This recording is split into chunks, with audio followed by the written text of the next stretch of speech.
എല്ലാവർക്കും നമസ്കാരം. പ്രതികരണ വേദിയിലേക്ക് ഏവർക്കും സ്വാഗതം. കോഴിക്കോട് നിന്നും അംബികാദേവി ഒരു ചോദ്യം ചോദിച്ചിരുന്നു. സർ, എൻ്റെ വീടിനടുത്ത് ഒരു സ്വകാര്യ വ്യക്തിയുടെ ക്ഷേത്രത്തിൽ ഞങ്ങൾ കുറച്ച് സ്ത്രീകൾ ആഴ്ചയിൽ ഒരു ദിവസം ആധ്യാത്മികമായ കാര്യങ്ങൾ ചർച്ച ചെയ്യാറുണ്ട്. 2 മാസം കൂടുമ്പോൾ ഏതെങ്കിലും ഒരാളെ കൊണ്ടുവന്ന് പ്രഭാഷണം നടത്തുകയും ചെയ്യാറുണ്ട്. ഈ കഴിഞ്ഞ പ്രാവശ്യം ഒരാൾ വന്നു പ്രഭാഷണം നടത്തി മഹാഭാരതത്തിലെ ചില കാര്യങ്ങളാണ് പറഞ്ഞത്. പാഞ്ചാലി വസ്ത്രാക്ഷേപ സമയത്ത് ഉണ്ട ചോറിന് നന്ദി കാണിച്ചുകൊണ്ട് ഭീഷ്മർ മിണ്ടാണ്ടിരുന്നു. അധർമ്മമാണ് ഭീഷ്മർ ചെയ്തത്. അധർമ്മം ചെയ്യുന്നതും അത് തടുക്കാതിരിക്കുന്നതും തുല്യമാണ്. ഭീഷ്മർക്ക് അത് തടുക്കാമായിരുന്നു, തടുത്തില്ല. ഉണ്ട ചോറിന് നന്ദി കാണിക്കുമ്പോൾ എങ്ങനെ തടുക്കാനാകും എന്നിങ്ങനെയൊക്കെ പറഞ്ഞു. ഞങ്ങൾക്കതങ്ങോട്ട് ഉൾക്കൊള്ളാൻ കഴിഞ്ഞില്ല. എങ്കിലും ഒരു സംശയം, എന്തുകൊണ്ടാണ് ഭീഷ്മർ മൗനമായിരുന്നത്? എല്ലാവരും ഇതാണ് പറയുന്നത്, ഉണ്ട ചോറിന് നന്ദി കാണിക്കാൻ വേണ്ടിയിട്ടാണ് കൗരവപക്ഷത്ത് നിന്ന് യുദ്ധം ചെയ്തത് എന്നും ഈ പാഞ്ചാലി വസ്ത്രാക്ഷേപ സമയത്ത് മിണ്ടാണ്ടിരുന്നത് എന്നൊക്കെയാണ് പറയുന്നത്. ഭീഷ്മരെക്കുറിച്ച് ആദ്യം അറിയണം. ഭീഷ്മരെ ചുരുക്കി പറയാം, ഭീഷ്മര് ശാന്തനു മഹാരാജാവിൻ്റെയും ഗംഗാദേവിയുടെയും പുത്രനായ ദേവവ്രതൻ ആയിരുന്നു. ഒരു പ്രത്യേക സന്ദർഭത്തിൽ സത്യവതി എന്ന് പറയുന്ന ഒരു മുക്കുവ സ്ത്രീയിൽ ഇഷ്ടം തോന്നി, രാജാവിന് വിവാഹം കഴിക്കണമെന്ന് തോന്നി. അപ്പോൾ ചില നിബന്ധനകൾ വെച്ചു മുക്കുവൻ. ഒന്ന്, ഇവളിൽ രാജാവിനുണ്ടാകുന്ന കുട്ടിയായിരിക്കണം അടുത്ത അവകാശി എന്ന്. അത് പറഞ്ഞതോടുകൂടി രാജാവ് ഒന്നും പറയാതെ തിരിച്ചു പോന്നു. അച്ഛൻ്റെ വിഷമം കണ്ട് കാരണം അന്വേഷിച്ച് ദേവവ്രതൻ സത്യം മനസ്സിലാക്കി സത്യവതിയുടെ കുടിലിന് മുന്നിലെത്തി. അപ്പോൾ സത്യവതിയുടെ അച്ഛൻ പറഞ്ഞു, കുമാര, ഞാനൊരു കാര്യം പറഞ്ഞിരുന്നു. അങ്ങയുടെ അച്ഛന് ഇവളിൽ ജനിക്കുന്ന കുട്ടിയായിരിക്കണം അടുത്ത അവകാശി. അച്ഛൻ്റെ സുഖത്തിന് വേണ്ടി, അല്ലെങ്കിൽ അച്ഛൻ്റെ ആഗ്രഹത്തിന് വേണ്ടി എൻ്റെ ആ അധികാരം, രാജാം ഭരിക്കാനുള്ള ആ അവകാശം ഞാൻ ഒഴിവാക്കുന്നു എന്ന് പറഞ്ഞു. അപ്പോൾ സ്വാർത്ഥമതിയായ മുക്കുവൻ മറ്റൊന്നുകൂടി ആലോചിച്ചു. അല്ല, ഇതിപ്പോൾ അങ്ങയ്ക്ക് മാത്രം ബാധകം. അങ്ങ് വിവാഹം കഴിച്ച് അതിൽ കുട്ടി ജനിച്ച അവകാശം പറഞ്ഞു വന്നാലോ? ഓഹോ, അങ്ങനെയാണ്. എങ്കിൽ ഞാൻ വിവാഹവും കഴിക്കില്ല, എനിക്ക് കുട്ടികളും ഉണ്ടാകില്ല. ഇങ്ങനെ 2 കഠിനമായ ശപഥം ചെയ്തു. അന്നു മുതലാണ് ഭീഷ്മർ എന്ന പേര്, ഭീഷ്മമായ ശപഥം ചെയ്തവൻ എന്ന അർത്ഥത്തിൽ വന്നത്. അങ്ങനെ സത്യവതിയെ കൊണ്ടുവന്ന് അച്ഛൻ്റെ മുന്നിൽ നിർത്തിയിട്ട് പറഞ്ഞു, ഞാൻ അമ്മയായി സ്വീകരിച്ചിരിക്കുന്നു, ഇനി അച്ഛൻ ഭാര്യയായി സ്വീകരിച്ചു കൊള്ളുക. പെട്ടെന്ന് വന്ന ആ സന്തോഷം കൊണ്ട് ഉള്ളിൽ നിന്ന് വന്ന് ഒരു വചനം, സ്വച്ഛന്ത മൃത്യുഭവ, നീ ഇഷ്ടമുള്ളപ്പോഴേ മരിക്കൂ എന്ന ഒരു വരവും കൊടുത്തു. ശാന്തമനു മഹാരാജാവിന് സത്യവതിൽ 2 കുട്ടികൾ ജനിച്ചു. അധികം താമസിയാതെ രാജാവ് മരിക്കുകയും ചെയ്തു. ചിത്രാംഗതനും വിചിത്രവീരനും. ചിത്രാംഗതൻ യുവാവായ സമയത്ത് ചിത്രാംഗതനെ രാജാഭിഷേകം ചെയ്യിച്ചു. പക്ഷേ ചിത്രാംഗതന് രാജ്യഭാരത്തിനും താല്പര്യമുണ്ടായിരുന്നില്ല. ജ്യേഷ്ഠൻ്റെ തണലിൽ ഇങ്ങനെ കഴിയാനാണ് താല്പര്യം. അയാളിങ്ങനെ യുദ്ധത്തിന് പോകും. അങ്ങനെ യുദ്ധത്തിന് പോയി ഒരിക്കൽ ചിത്രാംഗതൻ എന്ന് പറയുന്ന ഒരു ഗന്ധർവൻ്റെ മുന്നിൽ ചെന്ന് പെട്ടു. ഗന്ധർവനുമായുള്ള യുദ്ധത്തിൽ ചിത്രാംഗതൻ എന്ന രാജകുമാരൻ മരിച്ചു. അപ്പോൾ ഒരാൾ പോയി, ബാക്കിയുള്ള ഒരാൾ വിചിത്രവീരൻ വളർന്നു. അവന് രാജാവകാശം കൊടുത്തു, അഭിഷേകം ചെയ്തു രാജാവായിട്ട്. 2 വിവാഹവും കഴിച്ചു കൊടുത്തു. കാശി രാജപുത്രിയുമായിട്ടുള്ള പുത്രിമാരായ അംബിക, അംബാലിക. അധികം താമസിയാതെ വിചിത്രവീരനും മരിച്ചു. രാജേഷ്മാവ് എന്ന് പറയുന്ന രോഗം പിടിപെട്ട്. അപ്പോൾ അവകാശം ഭീഷ്മരിൽ തന്നെ വന്നു വീണു. അപ്പോൾ സത്യവതി പറഞ്ഞു, നീ അന്ന് ശപഥം ചെയ്ത സന്ദർഭമൊന്നും ഇപ്പം ഇല്ല.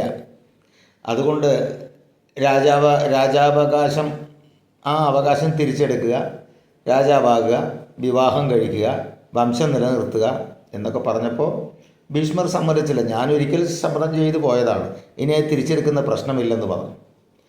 അങ്ങനെയാണെങ്കിൽ നിൻ്റെ അച്ഛൻ എന്നെ കണ്ടുമുട്ടുന്നതിന് മുമ്പ് പരാശര മഹർഷിയിൽ എനിക്കൊരു കുട്ടി ജനിച്ചിട്ടുണ്ട്, കൃഷ്ണദ്വൈപായനൻ, വ്യാസൻ എന്ന് പറയപ്പെടുന്നവൻ.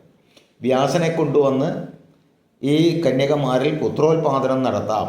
ഈ ഭാര്യമാരിൽ ഭീഷ്മർ സമ്മതിച്ചു. അങ്ങനെ വ്യാസൻ വന്നു. വ്യാസൻ വന്ന ഉടനെ പറഞ്ഞു, അമ്മ ഇപ്പം ശരിയാവില്ല.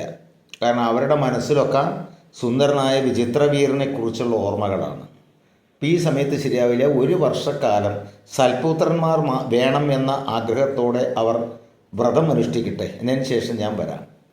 ഇത് കേട്ടപ്പോൾ എല്ലാവരും ഈ ഒരു സന്ദർഭത്തെ പറയുന്നത് വ്യാസൻ വിരൂപനാണ്, അതുകൊണ്ടാണ് എന്നാണ്. വിരൂപനാണ് എന്നുകൊണ്ടല്ല, വ്യാസൻ വിരൂപനൊന്നുമല്ല, സത്യവതിയുടെ മകൻ തന്നെയാണല്ലോ. ഇവിടെ പറഞ്ഞത് ഒരു മനഃശാസ്ത്രപരമായ കാര്യമാണ്. ഒരു സ്ത്രീയെ സംബന്ധിച്ചിടത്തോളം, ഒരു കുലീനമായ സ്ത്രീയെ സംബന്ധിച്ചിടത്തോളം തനിക്ക് ഏറ്റവും പ്രിയപ്പെട്ട തൻ്റെ ഭർത്താവാണ്. ആ ഭർത്താവാണ് അവളുടെ കണ്ണിൽ ഏറ്റവും സുന്ദരൻ. ആ ഭർത്താവിനെ മനസ്സിൽ വെച്ചുകൊണ്ടിരിക്കുക. ഭർത്താവ് മരിച്ചു കഴിഞ്ഞാൽ മറ്റൊരു പുരുഷനെ പെട്ടെന്ന് സ്വീകരിക്കാൻ അവർക്ക് കഴിയില്ല. ഇന്നും അങ്ങനെ തന്നെയാണ്. പിന്നെ കഴിയും എങ്ങനെ? ജീവിതത്തിലെ കുറേ യാഥാർത്ഥ്യങ്ങൾ നേരിട്ട് പ്രായമാകുമ്പോൾ തനിക്ക് ആരുമില്ല, മക്കളാരെങ്കിലും വേണമെന്ന ചിന്ത ഉള്ളിൻ്റെ ഉള്ളിൽ അവൾക്ക് വളർന്ന് വലുതായ ഒരു പക്ഷേ സമ്മതിച്ചെന്ന് വരാം. അങ്ങനെയാണ് നടക്കുന്നത്. കുടുംബങ്ങളുടെ കാര്യമാണ് ഞാൻ പറയുന്നത് കേട്ടോ. അതാണ് വ്യാസൻ പറഞ്ഞത്. പക്ഷേ സത്യവതി സമ്മതിച്ചില്ല. ആദ്യത്തെ ദിവസം അംബികയെ വിവാഹം കഴിച്ചു. അതിന് പ്രത്യേകതരം വിവാഹമുണ്ട്, ഒരു പ്രത്യേക ഉദ്ദേശത്തോടു കൂടി ഉള്ള വിവാഹമാണ്. ആദ്യത്തെ ദിവസം വ്യാസൻ മണിയറയിലേക്ക് ചെന്നപ്പോൾ തന്നെ കണ്ണുകളടച്ചു, ഭയപ്പെട്ടിട്ട്. ഭയപ്പെടുന്ന പറഞ്ഞാൽ വൈരൂപ്യം കണ്ടിട്ടല്ല, തൻ്റെ ഉള്ളിലുള്ള ആ രൂപത്തെ അല്ലാതെ മറ്റൊരു മനുഷ്യനെ സ്വീകരിക്കാൻ പറ്റാത്ത അവസ്ഥ കൊണ്ട് കണ്ണടച്ചു, എന്തെങ്കിലും ആകട്ടെ എന്ന മട്ടിൽ. പിറ്റേ ദിവസം മണിയറയിൽ നിന്നും പുറത്തു വന്ന വ്യാസനോട് സത്യവതി ചോദിച്ചു, കുട്ടി ജനിക്കുമോ? കുട്ടി ജനിക്കും, പക്ഷെ അന്ധനായിരിക്കും. രണ്ടാമത്തെ ദിവസം അംബാലികയുടെ അടുത്ത് പോയി.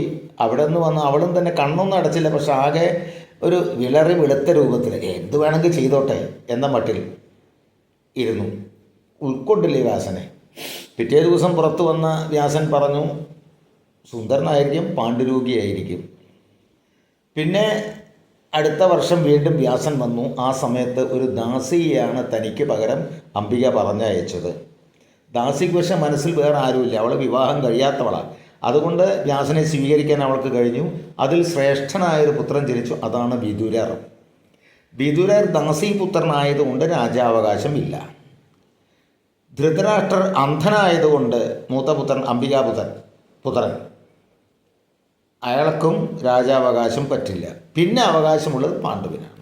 അങ്ങനെ വളർന്ന യുവാവായ സമയത്ത് പാണ്ഡുവിന് രാജാഭിഷേകം ചെയ്തു. പാണ്ഡു രാജാവായി. ഹസ്തനപുരയിലെ പാണ്ഡു 2 വിവാഹം കഴിച്ചു, കുന്തി, മാദ്രി. ഒരു പ്രത്യേക സന്ദർഭത്തിൽ ഒരു ശാപം കിട്ടി പാണ്ഡുവിന്. സ്ത്രീയെ സ്പർശിച്ചാൽ ശിരസ് പൊട്ടിത്തെറിച്ച് മരിച്ചു പോകട്ടെ എന്ന് കിമന്തൻ എന്ന് പറയുന്നൊരു മഹർഷിയുടെ ശാപം ഏറ്റുവാങ്ങി.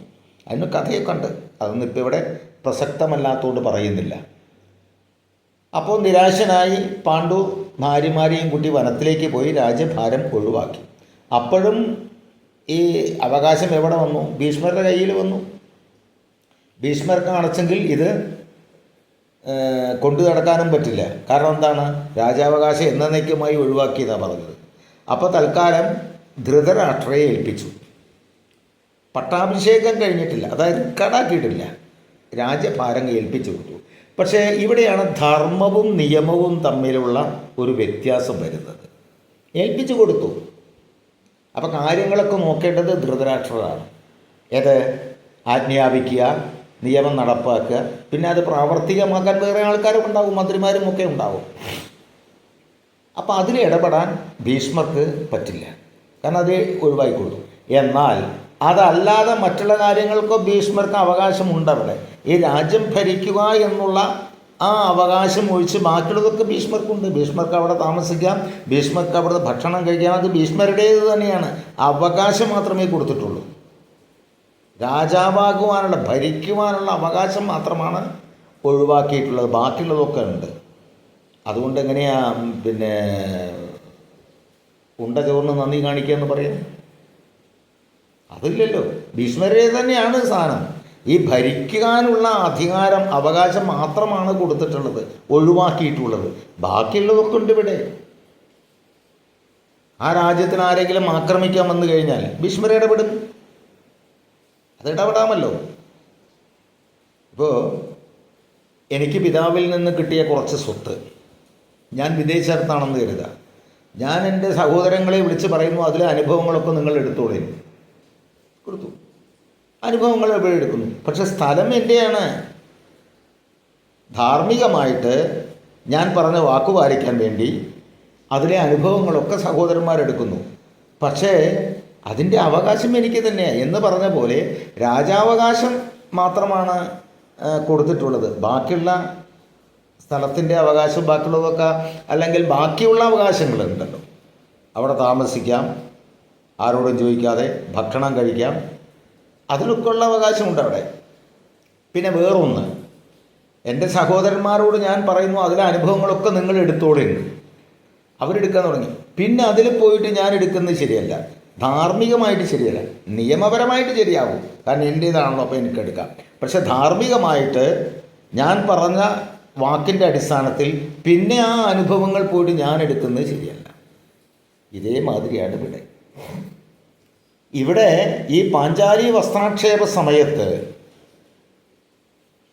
ഇത് അനുവദിച്ചതാരാ? രാജാവാണ് അനുവദിച്ചത്, അല്ലേ? അതെങ്ങനെ തടയും? പിന്നെ ഭീഷ്മർ എങ്ങനെയാണ് തടയേണ്ടത്? ഭീഷ്മർക്ക് തടയാൻ ഒറ്റ വഴി മാത്രമേ ഉള്ളൂ. നേരെ ചെല്ലുക, അധികാരം തിരിച്ചു പിടിച്ച് വാങ്ങിക്കുക, ഭീഷ്മരെ ധൃതരാഷ്ട്രയെ പുറത്താക്കുക, എന്നിട്ട് വേണ്ടി വന്നാൽ ദുര്യോധനെയോ ദുശാസനെയോ പിടിച്ച് തടവറയിലിടുക. അങ്ങനെ അധർമ്മത്തെ ഇല്ലാതാക്കാം. എന്നിട്ട് ഈ രാജ്യം എന്ത് ചെയ്യും? ആ സംഘം വീണ്ടും ധൃതരാഷ്ട്രത്തെ തന്നെ ഏൽപ്പിക്കുകയെ അതോ പാണ്ഡവന്മാരെ ഏൽപ്പിക്കുകയെ? ഏതാ വേണ്ടത്? അതിലെവിടെ ന്യായമുള്ളത്? പാണ്ഡവന്മാരാണച്ചെങ്കിൽ അവിടെ തോറ്റിരിക്കുന്നു ചൂതുകളിൽ. പിന്നെ എന്ത് ചെയ്യണം? അപ്പോൾ ദീർഘമായൊരു പദ്ധതിയാണ് ഭീഷ്മരുടെ മനസ്സിലുണ്ടായത്. ഇവിടെ അധർമ്മമാണ് നടക്കുന്ന, ഈ അധർമ്മത്തെ ഇല്ലായ്മ ചെയ്യണമെങ്കിൽ പെട്ടെന്ന് ഇടപെട്ടുകൊണ്ടത് കാര്യമില്ല. ദീർഘമായൊരു പദ്ധതി. അധർമ്മത്തിനെതിരെ ധർമ്മം വിജയിക്കണമെങ്കിൽ ഒരു യുദ്ധം തന്നെ വേണം. യുദ്ധത്തിലൂടെ മാത്രമേ ധർമ്മം ഇവിടെ കൊണ്ടുവരാൻ പറ്റൂ തൻ്റെ രാജ്യത്ത് എന്ന് ഭീഷ്മർക്ക് മനസ്സിലായി. അപ്പോൾ തൽക്കാലം അവിടെ ഉണ്ടാതിരിക്കാൻ കാരണം ആയുധമെടുക്കേണ്ടി വരും. പിന്നെ മാത്രമല്ല ഭഗവാനുണ്ട്, ഭഗവാൻ ഇവിടെ വരും എന്നറിയാം. ഒരിക്കലും പരിപൂർണ നഗ്നയായിട്ട് പാഞ്ചാലി സരസിൽ നിൽക്കില്ല, അതിന് ഭഗവാൻ സമ്മതിക്കില്ലെന്ന് ഭീഷ്മർക്കറിയാം. അപ്പോൾ ഇപ്പോൾ അങ്ങനെ പോകട്ടെ. പിന്നെ ഒരു യുദ്ധമുണ്ടായി, യുദ്ധത്തിൽ അധർമ്മികളെ മുഴുവൻ നശിപ്പിച്ച് ധർമ്മം വിജയിക്കട്ടെ. അങ്ങനെ ഹസ്തിമുനപുരി ധർമ്മപുത്രരുടെ കീഴിലാകട്ടെ. ഇത് തന്നെയാണ് ഭീഷ്മരുടെ ആവശ്യം. അല്ലാതെ ചോറിന് നന്ദി കാണിക്കാൻ വേണ്ടിയിട്ടെല്ലാം ഉണ്ടായിരുന്നത്. ഭീഷ്മർക്ക് അവിടെ അരുത് എന്ന് പറഞ്ഞിട്ട് കാര്യമില്ല. അത് അധർമ്മമാണെന്ന് ഭീഷ്മർ പല പ്രാവശ്യം പറയുന്നുണ്ട്. ആര് കേൾക്കാൻ? ഭീഷ്മർ പറയുന്നുണ്ട്, ദ്രോണർ പറയുന്നുണ്ട്, അവിടെയുള്ള മറ്റു പലരും പറയുന്നുണ്ട്, അരുത് എന്ന് പറയുന്നുണ്ട്. കേൾക്കുന്നില്ല. പിന്നെ കേൾപ്പിക്കണമെങ്കിൽ ഒറ്റ മാർഗമേ ഉള്ളൂ, ആയുധമെടുക്കുക. ആയുധമെടുത്ത് ധൃതരാഷ്ട്രരെ അവിടുന്ന് പുറത്താക്കുക, തടവറയിൽ കൊണ്ടുപോയിടുക. ദുര്യോധനെയോ ദുശാസനെയോ പിടിച്ച് മാറ്റുക, തടവറയിൽ കൊണ്ടുപോവുക. എതിർക്കാൻ വന്ന യുദ്ധം ചെയ്യുക. എന്നതിന് ശേഷം അവിടെ ധർമ്മം സ്ഥാപിക്കുക. എന്നതിന് ശേഷം എന്ത് ചെയ്യണം? രാജാവകാശം എനിക്ക് വേണ്ട, എന്നേക്കും ഒഴിവാക്കിയതാണ്. എന്നേക്കും ഒഴിവാക്കിയ ആൾ പിന്നെ എങ്ങനെ ഇത് ചെയ്യും ധാർമ്മികമായിട്ട്? അപ്പോൾ തൽക്കാലം മിണ്ടാണ്ടിരിക്കുക. ഭഗവാൻ എന്താണെച്ചെങ്കിൽ ചെയ്യട്ടെ. ഒരു ദീർഘമായ പദ്ധതിയാണ്. ഇനി ഇപ്പം തടുത്തു നിൽക്കുന്നുണ്ടോ? ഇല്ല. വേറൊരു സന്ദർഭത്തിൽ ഇനിയും അധർമ്മങ്ങൾ വരും. ഇതിനു മുമ്പ് പല അധർമ്മങ്ങളും അവിടെ നടന്നിട്ടുണ്ട്. കള്ളച്ചൂത് ഇതൊക്കെ നടന്നില്ലേ? അന്നും ഭീഷ്മരെ ഇടപെട്ടിട്ടില്ലേ ഇത്? കാരണം ഇത് രാജാവിൻ്റെ സമ്മതത്തോടു കൂടിയാണ്, ഒരു ഭരണാധികാരിയാണ് ചെയ്യുന്നത്. അതിൽ ഭീഷ്മർക്ക് എന്ത് കാര്യം? ഭീഷ്മർക്ക് കാര്യം ഉണ്ടാവണമെങ്കിൽ ആയുധമെടുക്കണം, എന്നാൽ കാര്യമുണ്ടാവും. ആയുധമെടുത്തിട്ട് രാജ്യം സ്വന്തമാക്കാൻ ഭീഷ്മർക്ക് താല്പര്യമല്ലാതെ മുമ്പേ ഒഴിവാക്കിയല്ലോ. മനസ്സിലായില്ലേ? അതിലെവിടെ ഭീഷ്മരെടുത്ത് അധർമ്മം? ഒന്നുമില്ല. ഇപ്പം നമ്മളും അങ്ങനെ തന്നെയല്ലേ. ഇപ്പം പഹൽഗാം ആക്രമണം നടന്നു. എന്തേ സംഭവിച്ചത്? നിരപരാധികളായ കുറേ മനുഷ്യരുടെ ജീവൻ അവിടെ നഷ്ടപ്പെട്ടു. 15 ദിവസത്തോളം നമ്മൾ അനങ്ങിയില്ല. കാത്തിരുന്നു. വേരോടുകൂടി അറുക്കണം. അങ്ങനെ ഭീകരവാദ കേന്ദ്രങ്ങളങ്ങ് തകർക്കുക ഇത്. അല്ലാതെ ഈ കൊന്ന ആൾക്കാരെ മാത്രം നോക്കി കൊല്ലാൻ പോവല്ല ഇത്. അത് തന്നെ ഭീഷ്മരും പറഞ്ഞത്. ഈ അധർമ്മത്തെ വേരോടുകൂടി ഇല്ലാതാക്കണം. ഒരു പാഞ്ചാലി വസ്ത്രാക്ഷേപം തടഞ്ഞുകൊണ്ട് കാര്യമില്ല. അതിനുള്ള വഴി യുദ്ധം തന്നെ. അതിനുള്ള വഴി ഈ പാഞ്ചാലി വസ്ത്രാക്ഷേപ സമയത്ത് നടക്കുകയും ചെയ്തു. പാഞ്ചാലി ശപിച്ചു ദുശാസനെ. നിന്റെ മാറു പിളർന്ന് ആ രക്തം പുരണ്ട കൈകൊണ്ട് ഭീമസേനൻ എൻ്റെ തലമുടി കെട്ടിത്തന്നാൽ മാത്രമേ എനിക്ക് കെട്ടുകയുള്ളൂ എന്ന് പറഞ്ഞ് തലമുടി അഴിച്ചിട്ടു അവിടെ. ഇപ്പം യുദ്ധം അനിവാര്യമാണ്. പരിപൂർണ നഗ്നയായി നിൽക്കുമെന്ന ഘട്ടം എത്തിയപ്പോഴാണ് കൃഷ്ണൻ വന്ന് വസ്ത്രം നൽകിയത്. അപ്പോൾ അവിടെ ഭീഷ്മരെടുത്ത അധർമ്മമൊന്നുമില്ല. പിന്നെ പതുക്കെ യുദ്ധത്തിലേക്ക് കൊണ്ടുപോയി എത്തിക്കുകയാണ് ചെയ്തത്. എന്നിട്ട് ഈ അധർമ്മികളെ മുഴുവനും ഇല്ലാതാക്കി. പിന്നെയാണ് ധർമ്മം അവിടെ സ്ഥാപിക്കപ്പെട്ടത്. അപ്പോൾ ഈ രാജ്യതന്ത്രം അല്ലെങ്കിൽ ധർമ്മം എന്നുള്ളത് നമ്മൾ വിചാരിക്കുന്ന മാതിരിയല്ല. അപ്പോൾ ഭീഷ്മർക്ക് അവിടെ ഇടപെട്ടൂടെ എന്നൊക്കെ ചോദിക്കും. അപ്പം അത് പലരും ചോദിച്ചിട്ടുണ്ടല്ലോ. പഹൽഗാം ആക്രമണം കഴിഞ്ഞ സമയം എന്താ പട്ടാളം മിണ്ടാണ്ടിരിക്കുന്നത്, പോയി ഞാൻ ചെയ്തൂടെ, അതാണ് ഇതാണ്, എന്താ അത്ര ധൈര്യമില്ലേ, ഇതൊക്കെ ചോദിച്ചിരുന്നു. പക്ഷെ കൃത്യമായി ആസൂത്രണം ചെയ്ത് ഒരു സമയത്ത് പൊട്ടിച്ചു. അതേമാതിരി തന്നെ ഇവിടെ കൃത്യമായ ഒരു ആസൂത്രണം നടന്നിട്ടാണ് യുദ്ധം നടന്നതും ഈ അധർമ്മത്തെ ഇല്ലാതാക്കിയത്. ഇതാണ് എനിക്കതിനുള്ള മറുപടി. നന്ദി, നമസ്കാരം.